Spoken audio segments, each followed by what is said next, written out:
কথায় আছে না, অভাবে স্বভাব নষ্ট। জীবিকার তাগিদে কত নারী জীবনের ঝুঁকি নিয়ে দেশের এক প্রান্ত থেকে অন্য প্রান্তে মাদক পাচার করে থাকে। আর ঠিক তেমনি সুলতানা নামের এই মেয়েটি তার গোপন স্থানে মাদক ঢুকিয়ে অভিনব কায়দায় পাচার করত। কিন্তু এই মাদকই একদিন তার জীবনের কাল হয়ে দাঁড়ায়। তার পুরো জীবনটা নরকে পরিণত হয়ে যায়। আর যখন সে তার এই ভুল বুঝতে পেরে স্বাভাবিক জীবনে ফিরে আসতে চায়, তখন তার উপরে নেমে আসে একের পর এক বাধা। এখন কথা হচ্ছে, সুলতানা কি পারবে এই সমস্ত কিছু ছেড়ে দিয়ে একটা সুন্দর জীবনে ফিরে আসতে, নাকি মাদকের এই কঠিন বোঝা তাকে আজীবন বইতে হবে? সেটাই দেখতে চলেছি আজকের পুরো গল্পে। তো বন্ধুরা, আর বেশি স্পয়লার না দিয়ে চলো সরাসরি গল্পে ঢুকে পড়া যাক। গল্পের শুরুতেই আমরা দেখতে পাই সুলতানা নামের একটি মেয়েকে, যে চট্টগ্রাম থেকে ঢাকা এসেছিল এই মাদকের চালান নিয়ে। বাস টার্মিনালে সিএনজি নিয়ে অপেক্ষা করতে দেখা যায় নান্নু নামের এই লোকটাকে। এই মাদক চক্রের অন্যতম সদস্য হলো নান্নু। সুলতানা বাস থেকে নেমে নান্নুকে জানায় তার শারীরিক অবস্থা তেমন একটা ভালো না। এরপর নান্নু সুলতানাকে নিয়ে সিএনজি করে রওনা দেয় মাদকের গন্তব্যে পৌঁছানোর জন্য। রাস্তায় পুলিশ চেকপোস্টের সামনে পড়ে যায় নান্নু এবং সুলতানা। পুলিশ তাদেরকে চেক করে তেমন কিছুই দেখতে পায় না, এজন্য তারা তাদেরকে ছেড়ে দিতে বাধ্য হয়। এরপর সুলতানাকে একটি ক্লিনিকের বাথরুমে দেখা যায়। সুলতানা বমি করে তার মুখের ভেতর থেকে গুটি বের করে। তারপর দেখা যায় আরো একটা অভিনব পদ্ধতি। সুলতানা বাথরুমের মাধ্যমে পিছন থেকে গুটি বের করে। গুটিগুলোকে সুলতানা পায়ুপথের মধ্য দিয়ে ঢুকিয়ে পাচার করত। আর এই কারণে পুলিশ সুলতানাকে চেক করার পরেও তার কাছে তেমন কিছুই পায়নি। আসলে এই মাদক চট্টগ্রাম ক্লিনিক থেকে ঢাকার এক ক্লিনিকে আসতো, তারপর এখান থেকে সারা দেশেই ছড়িয়ে পড়ত। সুলতানা কাজ শেষ করে বের হওয়ার সময় তাদের চক্রের একজন সদস্যকে দেখতে পায়। এই মহিলার নাম ছিল রেহানা, যাকে কেউ মেরে গুরুতর আহত করে দিয়েছে। যাই হোক, সুলতানা আবারও সিএনজিতে উঠে বসে। এরপর আমরা দেখতে পাই এই সব কিছু চট্টগ্রাম থেকে বাবলু নামের একজন সিসিটিভিতে দেখছিল। মূলত এই চোরাই চক্রের ম্যানেজার ছিল বাবলু। এরপর সুলতানা নান্নুর কাছে জানতে চায় রেহানার এই অবস্থা কিভাবে হলো। নান্নু বলে রেহানা এই চক্র থেকে বের হতে চেয়েছিল, তাই তাকে এই গুরুতর মারধর করা হয়েছে। সুলতানাকে অবশ্য রেহানা আগেই বলেছিল সে এই চক্র থেকে বের হতে চায়। সুলতানা এই কথা বিশ্বাস করে নান্নুকে জানিয়েছিল। সুলতানা তখন নান্নুকে জিজ্ঞাসা করে নান্নু এই কথা বাবলুর কাছে বলে দিয়েছে কিনা। তখন নান্নু সুলতানাকে বলে, আরে না, এমন কাজ আমি করতেই পারি না। রেহানা পালাতে গিয়ে মূলত ধরা খেয়েছে। এরপর সুলতানা ব্যাগের দোকানে গিয়ে তার মেয়ের জন্য একটা ব্যাগ কিনে। সুলতানা নান্নুকে ঢাকার কোনো একটা জায়গায় ফ্ল্যাট দেখতে বলেছিল। নান্নু তখনই সন্দেহ করে যে সুলতানা আবার পালিয়ে যেতে চাইছে কিনা। যাই হোক, এরপরে দেখা যায় সুলতানা একটা ঘড়ি কেনে। তারপর সে চট্টগ্রামে ফিরে ক্লিনিকে গেলে ম্যানেজার ডেলিভারি করার জন্য তার টাকাটা বুঝিয়ে দেয়। সুলতানা ক্লিনিক থেকে সোজা সেলিমের কাছে চলে যায়। সুলতানার স্বামী ছিল সেলিম। সুলতানা তার ঘড়িটিকে সেলিমকে দিয়ে দেয়। এরপর বাথরুমে গিয়ে সুলতানা দেখতে পায় তার পাইপথ দিয়ে ইদানিং রক্ত ঝরছে। এরপর সুলতানা তার মেয়ের স্কুলের জামা দেখে। সে সেলিমকে জিজ্ঞাসা করে, তুমি মুন্নির কাছে যাওনি? আসলে এই মুন্নি হলো সুলতানার মেয়ে। সে সুলতানার ভাইয়ের বাসায় অর্থাৎ মুন্নির মামার বাসায় থাকতো, কারণ সুলতানা চায়নি তার মেয়ে এইসব কাজ দেখুক। সেলিম জানায় প্রথম সাময়িক পরীক্ষায় মুন্নি ইংরেজিতে এবং গণিতে খুব খারাপ রেজাল্ট করেছে। এটা শুনতে পেয়ে সুলতানা খুবই রেগে যায়। সে শুধুমাত্র তার মেয়ের জন্য সেলিমকে বসিয়ে খাওয়ায়, আর এই কারণে সে তাকে একটা ফার্নিচারের ব্যবসা খুলে দিয়েছে। পরের দিন সুলতানা মুন্নির কাছে চলে যায়। এখানে এসে আমরা জানতে পারি সামনে সুলতানার এক নিকটাত্মীয় তনুর বিয়ে। এরপর সুলতানার মা তার বড় ভাই সালের জন্য 5 লক্ষ টাকা চায় সুলতানার কাছে, কিন্তু সুলতানা তখন সরাসরি তাকে না করে দেয়, কারণ এর আগে সুলতানা তাকে টাকা দিয়ে একটা ট্রাক কিনে দিয়েছিল। সেই টাকা সে এখনো ফেরত পায়নি। সুলতানা রাগ করে তাকে একটা গালি দেয়। এরপর সুলতানা রেগে গিয়ে ঘরের বাইরে আসলে তার মেয়ে মুন্নিও আসে তার সঙ্গে। আর এখানে আমরা জানতে পারি কিছুক্ষণ আগে সে যে গালিটা দিয়েছে সেটা যেন মুন্নি ভুলেও না দেয়। আর এখানে আমরা বুঝতে পারি যে কোনো কিছুর বিনিময়ে সুলতানা তার মেয়ের ভালোটাই চায়। মুন্নি আবদার করে তনুর খালার বিয়েতে সে জিনিয়ার সঙ্গে নাচবে। তারপর সুলতানার বড় ভাই সালে সুলতানার সাথে দেখা করে। এখানে সে সুলতানাকে হুমকি দিয়ে বলে সুলতানা যদি তাকে টাকাটা না দেয় তাহলে সে সুলতানার ব্যবসা বন্ধ করে দিবে, আর এই সব কিছুই সে পুলিশকে গিয়ে বলে দিবে। কিছুক্ষণ পর সুলতানা আবারও ক্লিনিকে যায়। সুলতানা আসলে বাইরে থেকে নার্সের কাজ করত, আর তলে তলে সে মাদকের পাচার করত। সে খেতে বসলে একজন নার্স এসে জানায় যে ম্যানেজার বাবলু তাকে ডাকছে। ম্যানেজার তখন সুলতানাকে বলে আগামীকাল একটা চালান আছে, তাই জরুরিভাবে সুলতানাকে ঢাকায় যেতে হবে। সুলতানা বলে তার একটা সমস্যা রয়েছে, সুলতানার একটা পারিবারিক অনুষ্ঠান রয়েছে। তখন ম্যানেজার তাকে বলে হ্যাঁ আমরা তো টাকা পয়সা কামাই পরিবারের জন্যই। এই বলে বাবলু চেয়ার থেকে উঠে সুলতানাকে চড়াতে থাকে, আর সে তাকে বলতে থাকে কি কোনো সমস্যা আছে। সুলতানা তখন মুখ নাড়িয়ে বলে না। এরপর সুলতানা বাসায় ফেরার পর সেলিমকে জানায় সে এইসব ছেড়ে দিতে চায়। সেলিম বলে ট্রিপ মানেই তো টাকা। সুলতানা তখন রেগে গিয়ে তার স্বামীকে বলে পিছন থেকে ভরলে বুঝবে টাকা কিভাবে আসে। তারপর দেখা যায় একজন নার্স একটি কন্ডোমের ভিতরে গুটিগুলো ভরছিল। সুলতানা আসলে নার্সটি আগের মতো বেলুন দিয়ে তার পিছনে গুটিগুলো ঢুকিয়ে দেয়। সুলতানা তাকে জানায় তার পিছন দিয়ে রক্ত আসে। তখন সেই নার্স এই ঘটনাগুলো ম্যানেজারকে জানাতে বলে। সুলতানা বলে ম্যানেজারকে এই বিষয় জানালে আমাকে মেরেই ফেলবে। এরপর সেই নার্সটি তাকে বলে তুমি সুখে থাকতে কেন এই কাজে এসেছিলে, তোমার কি খারাপ অবস্থায় না করেছে। সুলতানা বলে তোমার পিছন দিয়ে ঢুকিয়ে পার্সেল দিলে বুঝতে কেমন লাগে। এরপর সুলতানা আবারও আগের পদ্ধতিতে পার্সেল পৌঁছে দেয়। ফেরার সময় সে নান্নুকে বলে আজকে তার একটা পারিবারিক অনুষ্ঠান রয়েছে, মনে হয় না যে সে আজকে যেতে পারবে। নান্নু এই কথা শুনে সুলতানাকে প্লেনে চট্টগ্রাম যেতে বলে। নান্নু সুলতানাকে এয়ারপোর্টে নামিয়ে দেয়। তারপর সুলতানা সোজা গিয়ে বিয়ে বাড়িতে হাজির হয়। লিপি বলে তুমি এত আগে কিভাবে চলে আসলে। এমন সময় লিপির ফোনে সেলিম কল দিচ্ছিল। লিপি তার কানের দুলটা ভুল করে রেখে এসেছে, এই বলে সে সেখান থেকে চলে যায়। এদিকে দেখা যায় তাদের বিয়ের অনুষ্ঠান শুরু হয়। মুন্নি আর জিনিয়া সেখানে নাচছিল। এমন সময় হঠাৎ করে অনুষ্ঠান বন্ধ করে দেয়, কারণ কনের কানের দুল হারিয়ে গিয়েছে। সবার ব্যাগই চেক করা হয়। এরপর যখনই সেখানে সুলতানার ব্যাগ চেক করছিল তখন সুলতানা অনেক বেশি রেগে যায় এবং সে সেখান থেকে রাগ করে বাইরে বের হয়ে যায়। তারপর বাইরে এসে সে সেলিমকে কল দেয়, কিন্তু সেলিম তার কল ধরছে না। সেলিম ফোন ধরবেই বা কি করে, কারণ সে তো লিপির সাথে প্রেম করতে ব্যস্ত, কারণ তাদের দুজনের মধ্যে একটা অবৈধ সম্পর্ক ছিল। রাতে সুলতানা মুন্নির জ্যামিতি বক্সে হারিয়ে যাওয়া কানের দুলটি দেখতে পায়। এটা দেখতে পেয়ে সুলতানা অনেক বেশি কষ্ট পায়, কারণ সে যে মেয়ের জন্য এত কিছু করছে সেই মেয়েই কিনা শেষ পর্যন্ত চুরিবিদ্যা শিখেছে। তাই সে ভাবে তারা লুকিয়ে ঢাকায় চলে যাবে আর সেখানে একটি ভালো স্কুলে মুন্নিকে ভর্তি করিয়ে দিবে। পরের দিন সকালে সুলতানা মুন্নি এবং সেলিমকে নিয়ে ঢাকার উদ্দেশ্যে রওনা হয়। এরপর তারা স্টেশনে ট্রেনের অপেক্ষায় বসে থাকে। এদিকে ম্যানেজার সেই নার্স সালমাকে দিয়ে কল করাতে থাকে সুলতানাকে, কিন্তু সুলতানা তার কল ধরে না। তারপর এক পর্যায়ে সুলতানা ফোন ধরে বলে সে তার মাকে নিয়ে হাসপাতালে যাচ্ছে, কারণ তার মায়ের অবস্থা একদমই ভালো না, এজন্য সে আজকে যেতে পারবে না। ফোনে ট্রেনের শব্দ শুনে ম্যানেজার বুঝে যায় সুলতানা লুকিয়ে ঢাকায় চলে যাচ্ছে। ট্রেনে ওঠার পর ডিবি পুলিশ এসে সেলিমকে মারতে মারতে তাদের সাথে করে বাইরে নিয়ে যায় এবং বাহিরে গিয়ে সেলিমকে আরো ধোলাই করে। সুলতানা তাদেরকে আটকাতে গেলে তাকেও মার খেতে হয়। তারপর ডিবির লোকেরা গাড়িতে এসে ডিবির লেখাটা ঘুরিয়ে দেয়। আসলে এরা মূলত ম্যানেজারের লোক ছিল। ডিবির নকল পরিচয় এখানে এসে তাদেরকে মেরেছে। তারপর তাদের তিনজনকে একটা ঘরের মধ্যে আটকে রাখা হয়। এরপর দেখা যায় ম্যানেজার সুলতানাকে ফোন করে। সে তাকে হুমকি দিয়ে আবারও ক্লিনিকে ফিরে আসতে বলে। পরের দিন সুলতানাকে ম্যানেজারের ঘরে নিয়ে আসা হয়। ম্যানেজার সুলতানাকে বলে যে রেহানাও তোমার মতো আলো বাতাস পরিবর্তন করতে চেয়েছিল, কিন্তু বেচারা দুর্ঘটনায় মারা গিয়েছে। আসলে রেহানাকে ম্যানেজার নিজেই খুন করেছে। তারপর সুলতানা বলে যে তার অনেক বড় একটা ভুল হয়ে গিয়েছে, সে আর কখনোই এমন কাজ করবে না। কিন্তু সুলতানা এবার একটু অন্যরকম পরিকল্পনা করে। সে সেলিমের দোকানটা মাত্র 12 লক্ষ টাকায় বিক্রি করে দেয়। সেলিম তার পরিচিত একজনকে ফোন দিয়ে সবকিছুর ব্যবস্থা করতে বলে, যার নাম ছিল হালিম। হালিমের কাজ ছিল বর্ডারে কাপড় চোপড়ের চোরাচালান করা। সে কুমিল্লায় কাপড়ের ব্যবসা করে।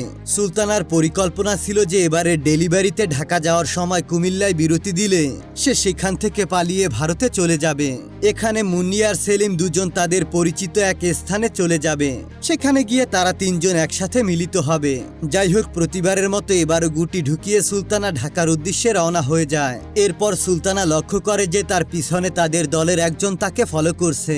এরপর যখনই সেই বাসটি কুমিল্লাতে বিরতি দেয়, তখন সেই লোকটি বাহির থেকে সুলতানাকে দেখছিল। কোনো উপায় দেখতে না পেয়ে সুলতানা বাথরুমে গিয়ে গুটিগুলো আগে বের করে ফেলে, তারপর বোরকা খুলে জানালা দিয়ে পালিয়ে যায়। সুলতানাকে যে লোকটি ফলো করছিল সেই লোকটি আসার আগেই সুলতানা পালিয়ে যেতে সক্ষম হয়।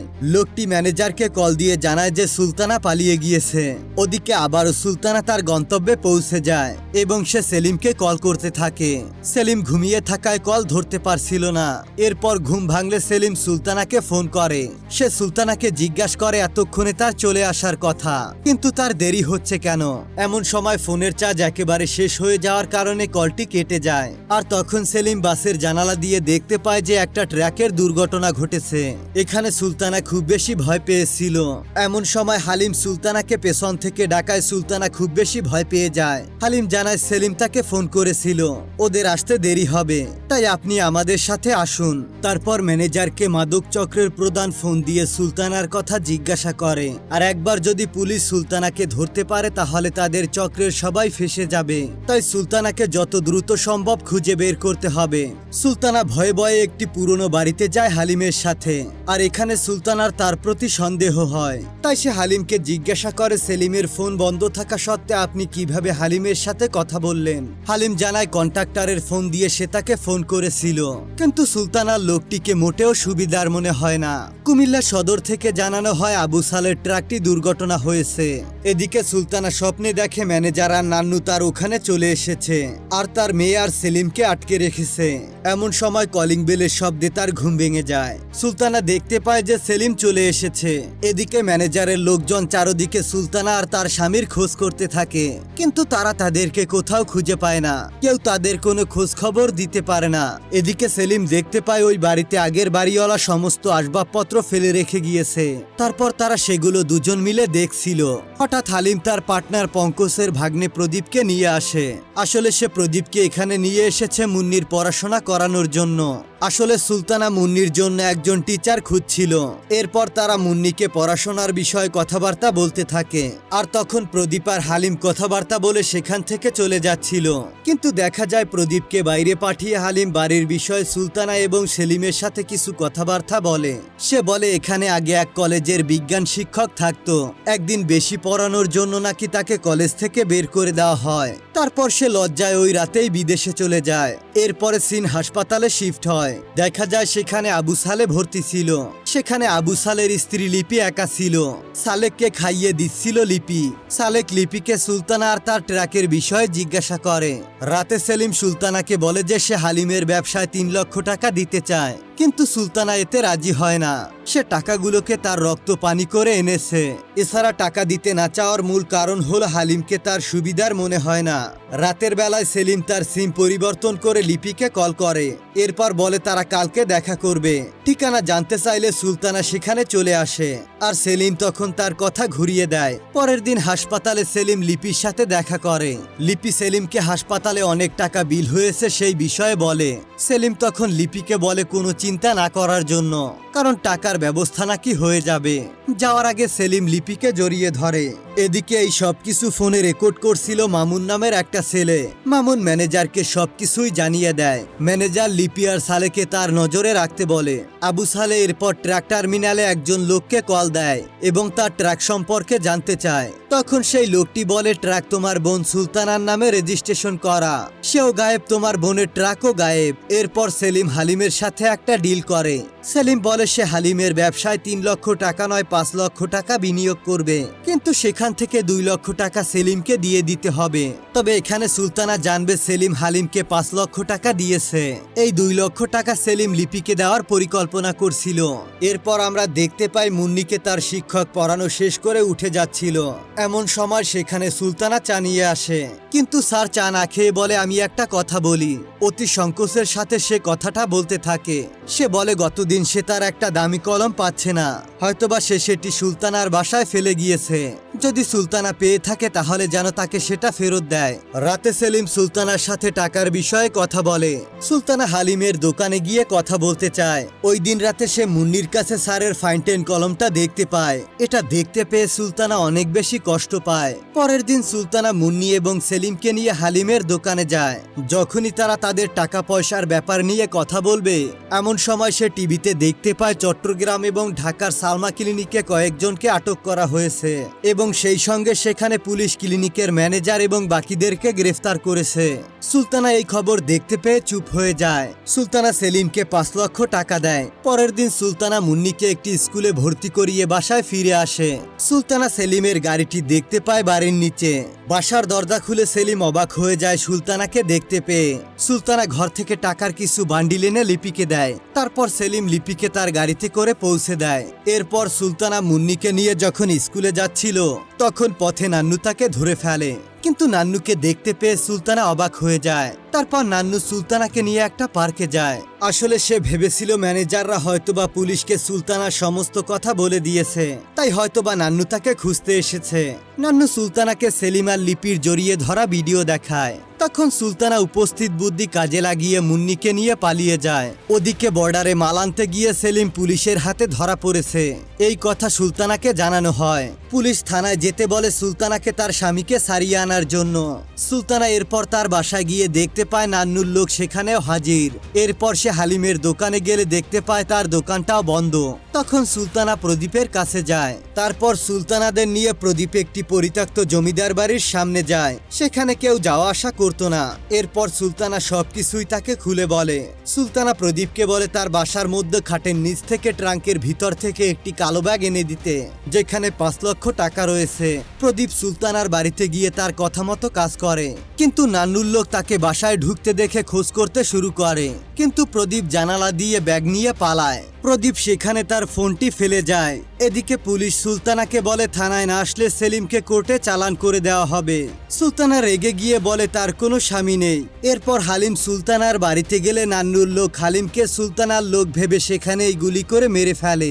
সুলতানা প্রদীপকে অনেকবার কল দেয়, কিন্তু সে কল ধরে না, কারণ সে কল ধরবেই বা কি করে? সে তো ফোনটা সুলতানার বাসার নিচেই ফেলে এসেছে। কিছুক্ষণ পর নান্নু ফোন ধরে। সে প্রদীপের মতো অভিনয় করে কথা বলে। শেষ পর্যায়ে এসে সুলতানা বুঝতে পারে সেটা আসলে প্রদীপ নয়, সেটা আসলে নান্নু হবে। সুলতানা মুন্নিকে নিয়ে আবারও সেই আগের জমিদার বাড়ির সামনে যায়। সেখানে গিয়ে দেখতে পায় প্রদীপ আগে থেকেই তাদের জন্য অপেক্ষা করছে। প্রদীপকে টাকার কথা জিজ্ঞাসা করলে সে বলে টাকাটা আনতে পারেনি। সুলতানাকে কান্না করতে দেখে প্রদীপ বলে তার কাছে আরেকটা উপায় আছে, সে তাদের দেশ থেকে পালানোর ব্যবস্থা করে দিতে পারবে। প্রদীপের মেশু তখন একজন দালালকে কল করে বলে আগামীকাল রাতে ট্রিপে তার 2টো মাথা যাবে, তাদেরকে মালয়েশিয়াতে পাঠাতে হবে। তখন তারা সবাই মিলে ঘাটে পৌঁছে যায়। তারপর দালাল তাদেরকে টোকেন দিয়ে সবকিছু বুঝিয়ে দেয়, আর সে তাদেরকে বুঝিয়ে দেয় কিভাবে যেতে হবে। প্রদীপ সুলতানার হাতে 1 বান্ডেল ডলার দিয়ে তাদেরকে রওনা করিয়ে দেয়। সুলতানা ও মুন্নি নদীপথে যাত্রা করে দেয়, কিন্তু তারা তো জানে না তারা আসলে মালয়েশিয়াতে পাচার হয়ে যাচ্ছে। তারপর আমরা দেখতে পাই প্রদীপকে তার মেশো কল করে বলে পুলিশ তাকে সমস্ত জায়গায় তন্ন তন্ন করে খুঁজছে, সে যেন সাবধানে থাকে। এর মূল কারণ হলো সুলতানার বাসা থেকে পালানোর সময় তার ফোনটা সেখানে পড়ে গিয়েছিল এবং সেই ফোনটা পুলিশ খুঁজে পেয়েছে। এজন্য পুলিশেরা প্রদীপকে হালিমের খুনি হিসেবে ধারণা করে। প্রদীপ তখন খুবই দুশ্চিন্তায় পড়ে যায়। এদিকে সেলিমকে দেখানো হয় জেলে, অন্যদিকে সালেককে দেখানো হয় হাসপাতালে। অন্যদিকে সুলতানাদের বোটটি উদ্দেশ্য করে বর্ডার গার্ডের সতর্কবাণী শোনানো হয়। আর এমন একটা অবস্থার মধ্য দিয়েই অসাধারণ ওয়েব সিরিজটি শেষ হয়ে যায়।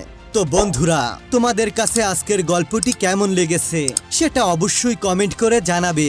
আমি এই ভিডিওর নিচে তোমাদের সকলের কমেন্ট দেখতে চাই। তো দেখা হবে পরবর্তী ভিডিওতে। ততক্ষণ পর্যন্ত ভালো থেকো, সুস্থ থেকো, বাই বাই, টাটা।